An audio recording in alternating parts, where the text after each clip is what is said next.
Timnas Indonesia U20 harus berbenah setelah menjadi bulan-bulanan di kiprahnya di Piala Asia U20 2025. Dengan hasil hanya bertahan pada fase grup, skuad Garuda Muda finish di posisi ketiga klasemen akhir grup C dengan nilai 1. Skuad besutan Indra Syafri awalnya kalah 0-3 dari Iran di laga pertama. Kemudian kandas 1-3 di tangan Uzbekistan pada laga kedua.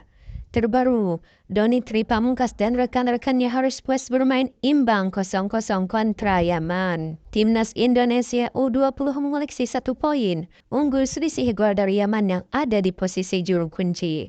Adapun tiket ke babak perempat final diraih Iran dan Uzbekistan. Kegagalan ini sekaligus membuat Timnas Indonesia juga gagal melaju ke Piala Dunia U20 2025. Banyak yang mempertanyakan lamanya persiapan yang dilakukan, namun tidak menghasilkan prestasi ciamik di turnamen sesungguhnya. Persiapan Indra Syafri dan anak-anak asuhnya bisa dikatakan sudah dibangun hampir 1 tahun. Mereka melakukan beragam pemusatan latihan atau training camp, meramaikan turnamen di luar negeri hingga melakukan babak kualifikasi sebelum lolos ke putaran final Piala AFF U20 2025. TC dan uji coba internasional itu memang sangat penting. Tapi seberapa penting TC itu ketika kita bisa memainkan strategi bermain saat di pertandingan yang sesungguhnya? Terang pengamat sekaligus mantan sepak bola nasional Fenart Huta Barat. Berlama-lama TC juga kadang bosan. Mungkin tidak perlu harus 2-3 bulan. Pemain juga perlu dapat jam terbang main di klubnya. Uji coba kadang-kadang juga menyesuaikan calon lawan. Kalau saya lebih ke kompetisi yang berjenjang. Menurut saya, kembali ke jam terbang pemain seperti di Liga 1 harus ada pemain U20 yang wajib dimainkan imbuhnya. PSSI telah memberlakukan regulasi dalam kompetisi di Liga 1 menyangkut potensi pemain muda Indonesia.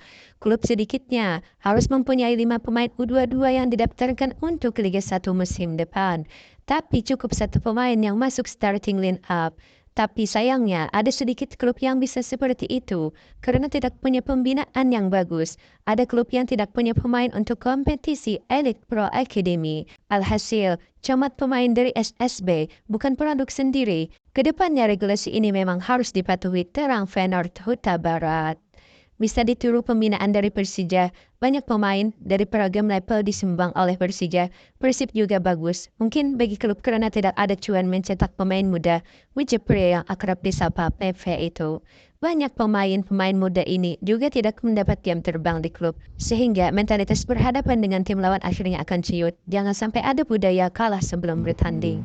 Hal lain yang juga disinggung oleh Fenart adalah perkara mental bertanding. Mantan penggawa Timnas Futsal Indonesia itu melihat bagaimana banyak pemain diaspora dan berkiprah di Eropa yang saat ini menjadi bagian di skuad Timnas Indonesia senior.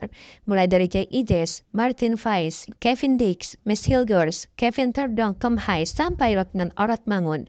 Bisa menunjukkan mentalitas berbeda dan membuat pengaruh besar untuk permainan Timnas Indonesia.